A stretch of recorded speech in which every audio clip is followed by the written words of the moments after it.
Cuando Jesús se enteró de que Juan Bautista había sido arrestado, se retiró a Galilea, y dejando Nazaret se estableció en Cafarnaúm, a orillas del lago, en los confines de Zabulón y Neftalí, para que se cumpliera lo que había sido anunciado por el profeta Isaías. Tierra de Zabulón, tierra de Neftalí, camino del mar, país de la Transjordania, Galilea de las naciones. El pueblo que se hallaba en tinieblas vio una gran luz. Sobre los que vivían en las oscuras regiones de la muerte se levantó una luz. A partir de ese momento Jesús comenzó a proclamar: «Convertíos, porque el reino de los cielos está cerca». Mientras caminaba a orillas del mar de Galilea, Jesús vio a dos hermanos, a Simón, llamado Pedro, y a su hermano Andrés, que echaban las redes al mar porque eran pescadores. Entonces les dijo: «Seguidme y yo os haré pescadores de hombres». Inmediatamente ellos dejaron las redes y lo siguieron. Continuando su camino vio a otros dos hermanos, a Santiago, hijo de Zebedeo, y a su hermano Juan, que estaban en la barca con Zebedeo, su padre, arreglando las redes. Y Jesús los llamó. Inmediatamente ellos dejaron la barca y a su padre y lo siguieron. Jesús recorría toda la Galilea, enseñando en las sinagogas, proclamando la buena noticia del reino y sanando todas las enfermedades y dolencias de la gente. San Mateo advierte el cumplimiento de las palabras proféticas de Isaías con la llegada de Jesús a Galilea, después del bautismo en el Jordán y las tentaciones en el desierto. Jesús inicia así su ministerio público en aquella región al norte de la Tierra Santa. Luego de la resurrección, el Señor aparecerá allí nuevamente en Galilea, donde todo había comenzado, donde había convocado a sus discípulos. En el último capítulo de San Mateo se nos narra la consigna del Señor resucitado: «Avisad a mis hermanos que vayan a Galilea, allí me verán». En cierta manera, todo el Evangelio está enmarcado por esa región Galilea, región despreciada por muchos hasta el punto de denominarla Galilea de los Gentiles, como un territorio de paganos, por las mixturas e infiltraciones de otros pueblos allí desde tiempos antiguos, región que había experimentado la prueba, el castigo de Dios, la dominación de los pueblos extranjeros, el exilio, que había sido sumergida en tinieblas, pero donde brillaría la luz, como lo anuncia Isaías, y se cumple en el Nuevo Testamento con este inicio de la misión de Cristo. Jesús empieza a recorrer esa región como lo hará también en Judea. Es un recorrido salvífico. Son los pasos de Dios que camina por los dominios de la muerte, por los tenebrosos ámbitos de la oscuridad, del pecado, de la lejanía de Dios, del mal que somete y esclaviza.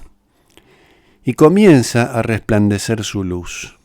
Recorrido por los dominios de la muerte, como en otro tiempo también profético, Ezequiel los había transitado por mandato divino.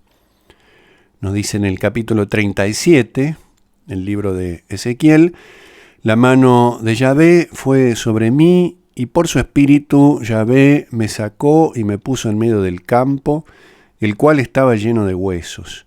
Me hizo pasar por entre ellos en todas las direcciones. Los huesos eran muy numerosos por el suelo del campo y estaban completamente secos».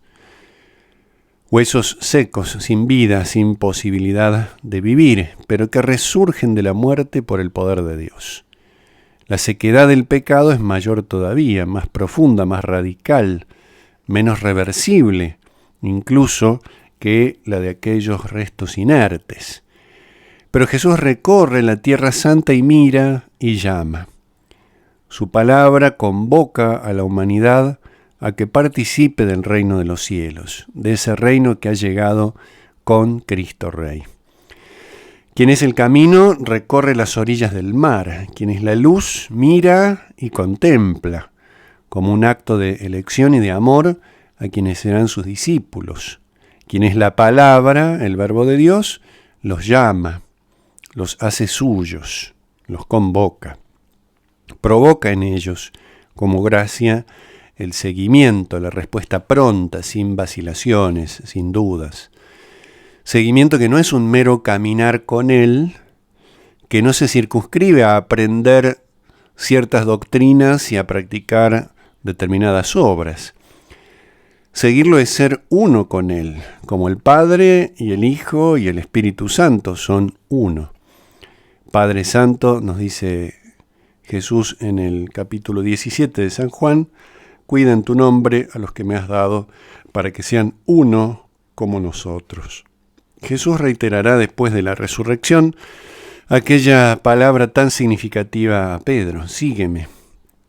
Palabra que es orden y mandato, pero que es sobre todo gracia y don.